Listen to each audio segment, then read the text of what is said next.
Hello అందరికీ, నేను భాగ్యరేఖని. ఈ వారం అమ్మ దీవెన సండే మ్యాగజైన్ ఈనాడులో వచ్చింది. చాలా బాగా అనిపించింది. ప్రతి తల్లి కాబోయే పిల్లకి వాళ్ళ అమ్మతో చిన్నప్పుడు నేను ఇలా ఉండకూడదు అనుకొని మళ్ళీ మన అమ్మలాగే బిహేవ్ చేస్తూ ఉంటాం కదా. అది చాలా బాగా రియాలిటీగా భలే చెప్పారు కదా. చాలా ఆనందంగా అనిపించింది ఆ కథ చదువుతూ ఉంటే. కొంతమంది చదివిన వాళ్ళు ఉంటారు కదా, వాళ్ళ కోసం ఇది. ఒకవేళ వినున్నా మళ్ళీ ఒకసారి వినండి, బాగుంది, మంచి కథ.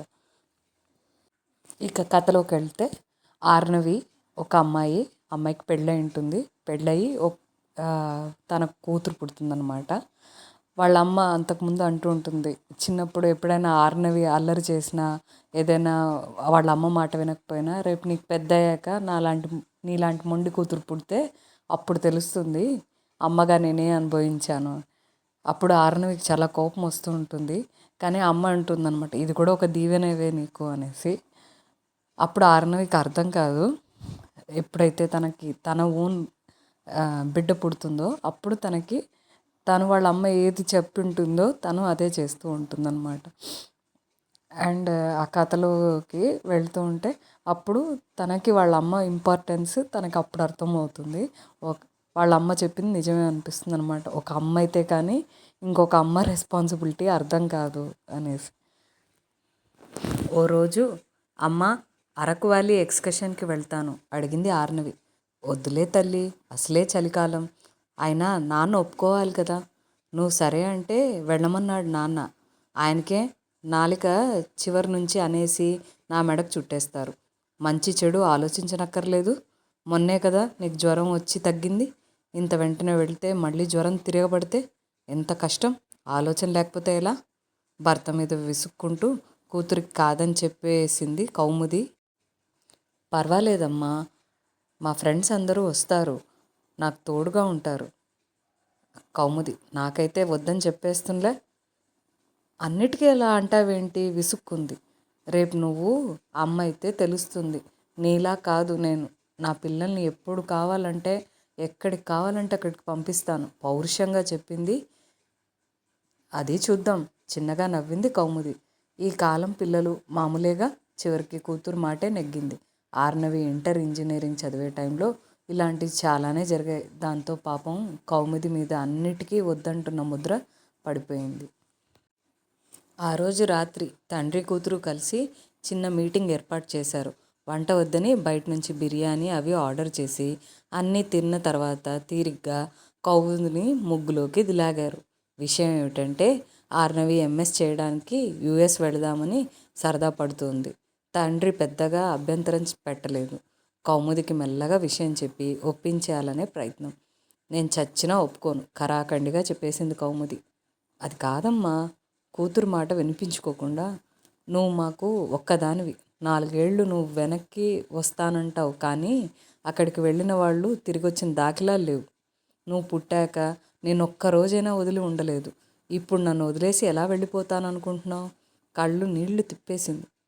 అది కాదమ్మా, మా ఫ్రెండ్స్ అందరూ వెళ్తున్నారు అంటూ రకరకాలుగా తల్లిని కన్విన్స్ చేసే ప్రయత్నం చేసింది ఆర్నవి. ఇప్పుడు నీకు అర్థం కాదులే. నీకు కూడా ఒక చంటిది పుట్టి అది నిన్ను వదిలేసి పోతానంటే తెలుస్తుంది. అబ్బా, మళ్ళీ అదే మాట అని తల పట్టుకొని, కన్న కూతుర్ని శపిస్తున్నావా అని అడిగింది. ఏం మరి, నీ కూతురు నిన్ను వదిలి వెళ్ళడం శాపమా? ఇప్పుడు నా కూతురు అమెరికా వెళ్తానంటే అది నాకు వరమా? నిలదీసింది కౌముది. అది కాదు కౌముది, నీ ఫ్రెండ్ విశాలాక్షి పంపలేదు? పాప ఆర్నవి సరదా పడుతోంది. అయినా ఈ కాలంలో అమెరికాని దూరం కింద ఎవ్వరు చూడట్లేదు. మనం కూడా ఎప్పుడు కావాలంటే అప్పుడు వెళ్ళొచ్చు. దాని ఫ్యూచర్ గురించి కూడా ఆలోచించాలి కదా. మీకు దానికి ఇష్టమైతే నన్ను అడిగేదేముంది? మీ ఇద్దరికి నచ్చినట్టు చేయండి. కౌముది కష్టం తోచినట్టు అర్థమైంది. అప్పటికి ఊరుకున్న ఆర్నవి అమెరికా ప్రయత్నాలు ఆపలేదు. తండ్రి కూతురు కలిసి గట్టుగా అమెరికా కాలేజీ సీట్ వచ్చేదాకా చెప్పకుండా ఫీజు కట్టే ముందు మళ్ళీ ఓసారి కదిపారు. కూతురు యుఎస్ ప్రయాణం మానేసిందని సంతోషపడుతున్న కౌముదికి చాలా బాధ అనిపించింది.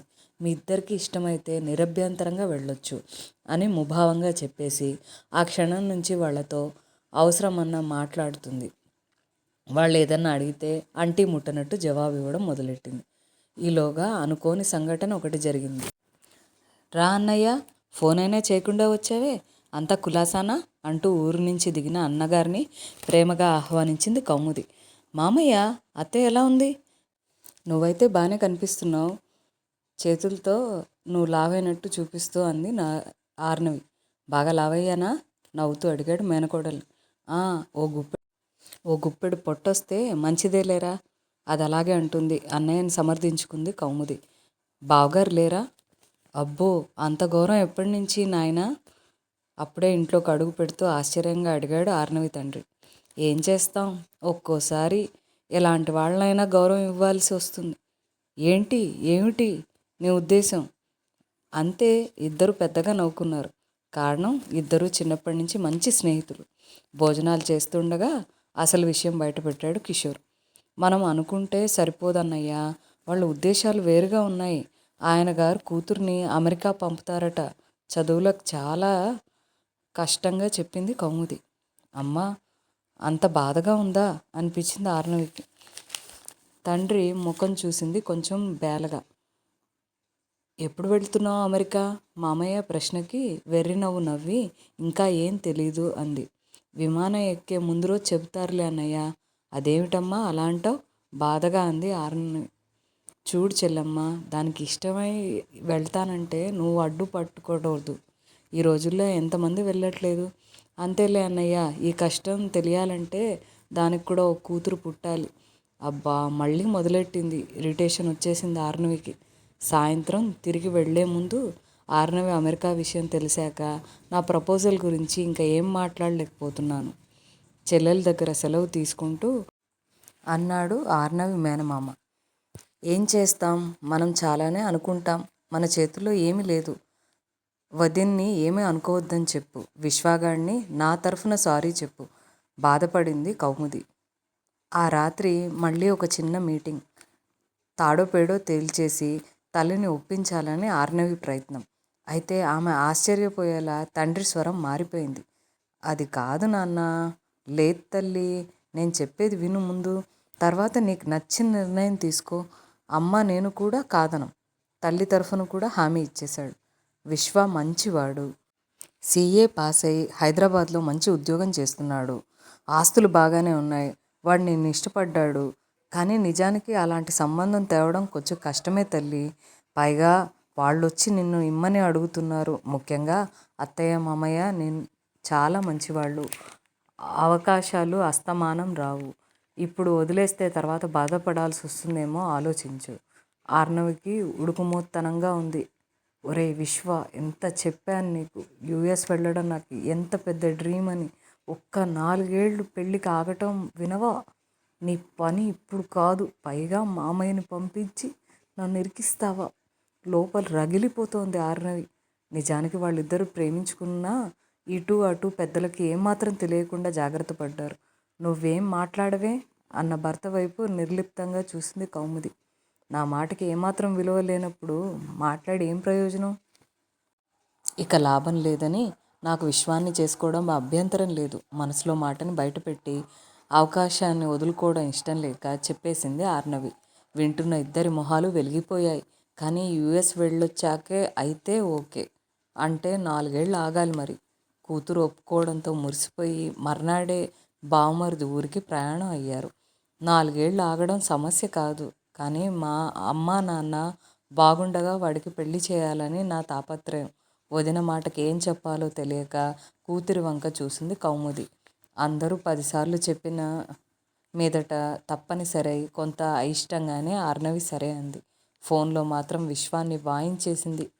అది కాదే బాబు, మా అమ్మమ్మ తాతయ్య బాగుండగానే పెళ్లి చేయాలని అమ్మ పట్టు.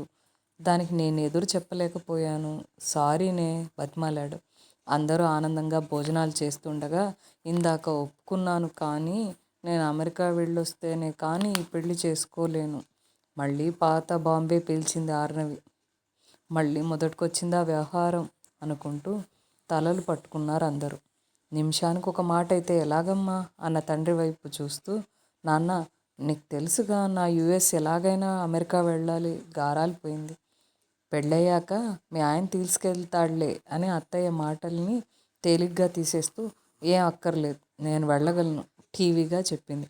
అది కాదమ్మా నచ్చ చెప్పిపోయే తల్లిని ఆగమని ఈ నెలాఖరున వాళ్ళు ఓ ప్రాజెక్ట్ పని మీద నన్ను 3 నెలలు యుఎస్ పంపిస్తున్నారు. ఇప్పుడే ఫోన్ వచ్చింది. అందుకని 4 నెలల తర్వాత ముహూర్తం పెట్టుకోండి. అభ్యంతరం లేదు నవ్వింది. ఆ విధంగా తన కోరిక తీరుతున్నందుకు సమాధానంగా ఉంది ఆర్నవికి. హమ్మయ్య అనుకున్నారు అందరూ. అమ్మ గట్టిగా. ఆ తర్వాత ఆర్నవికి వాళ్ళ బావతో పెళ్ళయింది. చాలా హాయిగా సంతోషంగా ఉంది. అండ్ ఆర్నవి కూడా తల్లి అయింది. ఆ తర్వాత ఒకరో పాప పుట్టిన 10 రోజులకి ఆర్నవి ఇంటికి వచ్చాక ఒకరోజు జరిగిన సంఘటన అన్నమాట. అమ్మా అమ్మా గట్టిగా పిలిచింది ఆర్నవి. అబ్బా ఎందుకే అలా అరుస్తున్నావు? మొన్ననే పుట్టింది నీ కూతురు. అమ్మ ఇంత నోరు అని హడలిపోతుంది అంటూ చేసే పని మధ్యలో వదిలేసి కూతురు దగ్గరకు హడావిడిగా వెళ్ళి చూసి పక్కపక్క నవ్వింది కౌ. చూసావా అప్పుడే అమ్మతనం పొంగుకొచ్చింది. నీ కూతురు చెవులు మూసి మరీ నా చెవులు చిల్లులు పడేలా అరుస్తున్నావు. బాగుంది తల్లి. సరేలే కానీ ఇలా రా దగ్గరికి పిలిచింది ఆర్నవి. ఏమైందమ్మా? ఏదైనా ఇబ్బందా? సిజరిన్ అయ్యి కొద్ది రోజులే అయింది. నొప్పిగా ఉందా? గాబరా పడింది తల్లి మనసు. ఏం లేదులే ముందు ఇక్కడ కూర్చో. తల్లి చేయి పట్టుకొని మంచం మీద పక్కనే కూర్చోబెట్టుకుంది. చెప్పు తల్లి ఏమిటి విషయం? ఏం లేదన్నాను కదా విసుక్కుంటూ అమ్మని దగ్గరకు తీసుకుని కౌగిలించుకుంది. ఏమైంది నీకు? కూతుర్ని ఆప్యాయంగా హత్తుకొని అడుగుతూ మధ్యలో గుమ్మను గుర్తొచ్చి చంటిదానికి పాలిస్తున్నావు, అది నలిగిపోతుంది, దూరం జరుగుతోంది. దాన్ని నేను చూసుకుంటానులే, నువ్వు కదలకు ఆజ్ఞ జారీ చేసింది. ఏమైంది నాన్న? మీ ఆయన గుర్తొచ్చాడా? లాలనగా అడిగింది. మధ్యలో వాడెందుకు విసుగ్గా అంది. మేనల్లుడు కాబట్టి నేను వాడనొచ్చు, నువ్వు అలా అనకూడదు. దాంతో సరిపెట్టుకో సంతోషం. నీ ఎదురుగా వాడిని తిడితే ఊరుకోవు కదా నవ్వింది. చాలే ఊరుకో. ఇదివరకైతే నీకు బావ అవుతాడు కాబట్టి మీరెలా పిలుచుకున్నా పట్టించుకోలేదు. వాడిప్పుడు నీ మొగుడు. అందరెదురుగా అలా మాట్లాడుకు, తప్పు పడతారు ముద్దుగా విసుకుంది. సరే కానీ విషయం ఏంటో చెప్పు. 2 నిమిషాలు మౌనం. ఏమైందమ్మా? ఎందుకు ఏడుస్తున్నావు? కంగారుగా అడుగుతూ దూరం జరుగుతున్న తల్లిని ఇంకా గట్టిగా హత్తుకుని చిన్నగా అనింది. చంటిదాన్ని చూసుకో, నలిగిపోగలదు, జాగ్రత్తగా చెప్పింది తల్లి. నాకంటే పాపే ఎక్కువైందా నీకు? గారంగా విసుక్కుంది ఆర్నవి. అంతే కదా, నాకు బుల్లి బంగారమే ఎక్కువ అని నవ్వింది. ఇంతకీ విషయం ఏమిటో చెప్పు. ఎవరి మీద ఈ బెంగ? నా చిన్నప్పటి నుంచి అస్తమానం నువ్వు ఒక మాట అనేదానివి గుర్తుందా? మెల్లగా అడిగింది. ఏమో చాలానే అనే ఉంటా. ఓ మాట అంటే గుర్తు రావడం లేదు. కూతురు ఎంత ఎమోషనల్ అవ్వడం మొదటిసారి చూస్తోంది కౌముది. ఆ మాట మొదట్లో కొన్ని రోజులు నేను పెద్దగా పట్టించుకోలేదు. కానీ అదే మాట రిపీటెడ్గా నువ్వు అంటుంటే నేను 10th క్లాస్కి వచ్చినప్పటి నుంచి లెక్క పెట్టా, నోట్ చేసుకోవడం మొదలుపెట్టాను. నువ్వు ఆ మాట నేను లెక్క పెట్టడం మొదలుపెట్టాక మొన్నటి వరకు 1116 సార్లు అన్నావు తెలుసా? డేట్లతో సహా రాసి పెట్టుకున్నాను. అవునా? ఆశ్చర్యపోయింది కౌముది. ఏం మాటది? ఏమన్నా తిట్టా? అర్థం కాలేదు. నువ్వు బంగారు తల్లివి. తిట్టడం కాదమ్మా, అది దీవెన. అమ్మని ముద్దు పెట్టుకుంది ఆర్నవి. కూతురులో మరో కోణం చూస్తున్న కౌముది మనసు కరిగిపోయింది. చిట్టి తల్లి, ఏమని దీవించాను? కళ్ళు నీళ్లు ఆపుకుంటూ అడిగింది. అన్నిసార్లు అన్నా నీకు గుర్తు రాలేదా అంటే చిత్రంగా ఉందమ్మా అని నవ్వి, అస్తమాన అనేదానివి, నీకు అమ్మయ్యాక అర్థమవుతుందంటే అని ఆర్నవి గొంతు గాద్గదమైంది. ఇదిగో అయ్యాను కదా ఒళ్ళో ఉన్న పసిగుడ్డును చూపిస్తూ, ఇప్పుడు అర్థమవుతుందమ్మా అని మళ్ళీ అమ్మని వాటేసుకుంది. నిన్ను చాలా ఇబ్బందులు పెట్టాను, నన్ను క్షమించు. పిచ్చిదానిలా మాట్లాడకు. నువ్వు బంగారు తల్లివి. పిల్లలన్నాక అలాగే ఉంటారు, ఉండాలి కూడా. బంగారు తల్లివి నువ్వు. వెర్రి మొర్రి ఆలోచనలు పెట్టుకోకు, ఆనందంగా ఉండు. ప్రేమగా విసుక్కుంది. అమ్మవి కదా, అంతకంటే ఏమంటావులే. చూడ చక్కని మనవరాల్ని ఇచ్చావు, ఇంకేం కావాలి అంటూ తన కూతుర్ని ముద్దు పెట్టుకుంది కౌముది. అప్పటి వరకు ఊరుకొని కేర్ మన మనవరాల్ని తన ఒళ్ళోకి తీసుకొని ఇదిగో మనవరాల, మీ అమ్మ నన్ను ఎంత ఏడిపించిందో దానికి రెండింతలు నువ్వు ఏడిపించాలి గుర్తు అంటూ తన మనవరాల మీద ముద్దాడుతూ ఆర్నవిని దగ్గర తీసుకుంది. ఇప్పుడే కదా నేనేం ఏడిపించలేదన్నావు, బిత్తరపోతూ అడిగింది ఆర్నవి. పాపం నీ క్లీన్ చిట్ ఇచ్చేశాను అనుకుంటున్నావా?